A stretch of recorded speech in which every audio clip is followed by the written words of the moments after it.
MBBS പഠിക്കുമ്പോൾ അവർ പുറത്ത് പഠിച്ചവർ അവർക്കൊന്നും അറിയില്ല.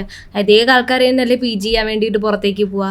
അപ്പോൾ അവരെന്താ ഭയങ്കര അറിവുള്ളവരായിട്ട് അപ്പം മാറുമോ? ഇവിടെ പഠിക്കുന്ന ആളുകൾ കുറെ പേഷ്യന്റ് ആയിട്ട് കമ്മ്യൂണിക്കേഷൻ നടന്നിട്ട് അവർക്കത് മനസ്സിലാവുന്നുണ്ടാവില്ലേ കുറച്ചും കൂടെ കാര്യങ്ങൾ. പേഷ്യന്റ് മുന്നിൽ ഇരിക്കുന്ന പേഷ്യന്റിന് ചോദിച്ച് മനസ്സിലാക്കണം, അവരോട് ഗുഡ് ഇന്ററാക്ഷനും. ഇതൊക്കെ നിങ്ങൾ അവിടെ കൃത്യമായിട്ട് പഠിപ്പിക്കുന്നുണ്ടോ? നമ്മൾ പഠിച്ച മലയാളം തന്നെയല്ലേ ഇവിടെ പഠിച്ച ഈ IMGസിൽ അറിയാവുന്ന മലയാളവും ആ മലയാളം വെച്ച് തന്നെയല്ലേ കമ്മ്യൂണിക്കേഷൻ ചെയ്യേണ്ടത്. ഒരു ഫോറിനേഴ്സിനായിട്ടുള്ള ഒരു ഇന്ററാക്ഷൻ നമുക്കുണ്ട്, അതിൽ പ്ലസ് അല്ലേ. ഇവർക്കാണെങ്കിൽ ഇവിടുത്തെ നമ്മളുടെ ലോക്കൽ ആൾക്കാരുടെ മാത്രമുള്ള ഒരു ഇന്ററാക്ഷൻ മാത്രമേ ഉള്ളൂ. സർ, അങ്ങനെയാണെങ്കിൽ പുറത്തൊരാൾ ഡോക്ടറായിട്ട് പ്രാക്ടീസ് ചെയ്യണമെന്ന് ആഗ്രഹിച്ച ഇവരാണോ നമ്മളെ ഇവിടുത്തെ IMGs ആണോ നന്നാവുക? വിദേശത്ത് പഠിച്ച ഒരു കുട്ടീനെ സംബന്ധിച്ചുള്ള ഒരു എക്സ്ട്രാ അഡ്വാൻറ്റേജസ് ഉണ്ട്. അവർക്ക് ഒരു എക്സ്ട്രാ ലാംഗ്വേജ് അറിയാം. ഇപ്പോൾ UAE പോയിട്ട് സമയത്ത് ഒരു പക്ഷേ ഈ വിദേശത്തുള്ള സ്റ്റുഡൻറ്റിനെ ആയിരിക്കും ആദ്യം പരിഗണിക്കുക. സാർ എല്ലാവരും പുറത്ത് പോയി MRCP FRCP ഇതൊക്കെ എബ്രോഡത്തുള്ള കോഴ്സുകളാ. അതായത് പുറത്ത് ആ ഡിഗ്രി എടുക്കാൻ പോകുന്നത് പോലെ തന്നെയല്ലേ ഞങ്ങൾ ആ MBBS എടുക്കാൻ പോകുന്നതും. തിരിച്ചു വന്നിട്ടുള്ള ഇവിടുത്തെ licensee examination PG level questions ചോദിക്കുന്നത്. ആ എക്സാം മറികടക്കാന്ന് പറഞ്ഞിട്ടുണ്ടെങ്കിൽ സെയിം എക്സാം ഇന്ത്യയിലെ വിദ്യാർത്ഥികളെ കൊണ്ട് എഴുതിച്ചാൽ നമുക്ക് കഥ മനസ്സിലാവും. Okay, government merit okay, let leave dum.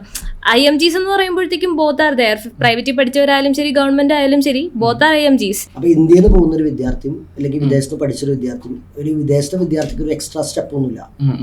വിദേശത്താണ് കുറച്ചുകൂടി ക്വാളിറ്റി ചെക്ക് ചെയ്യുക. ഇപ്പൊ പുറത്ത് പോയ കുട്ടികളില്ലേ, ഏകദേശം ഒരു 80% അവർ പ്ലാൻ ചെയ്തിട്ടായിരിക്കുമല്ലോ പോകുന്നുണ്ടാവുക.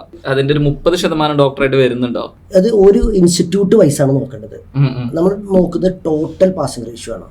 കേരളത്തിൽ ഇപ്പോൾ BTechന്റെ ഒരു പാസിംഗ് പെർസെൻറ്റേജ് എടുത്തിട്ടുണ്ടെങ്കിൽ 30-35% പാസിംഗ് റേഷ്യോ ഉള്ളൂ, അത്രയേ ഉള്ളൂ. പക്ഷെ ചില ഇൻസ്റ്റിറ്റ്യൂട്ടുകളിൽ എന്തുണ്ട് 100% പാസ്സാവുന്നുണ്ട്.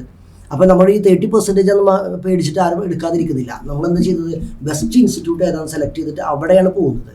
ഓക്കെ, ഇത് ഞാൻ അഗ്രി ചെയ്യുന്നു. പക്ഷെ എൻ്റെ അപ്പോഴുള്ള എൻ്റെ ഒരു കൺഫ്യൂഷൻ എന്താ വെച്ചാൽ ഇതേ പ്രശ്നം ഇവിടെ പഠിക്കുന്ന ഒരു കുട്ടി ഫേസ് ചെയ്യുന്നില്ലല്ലോ.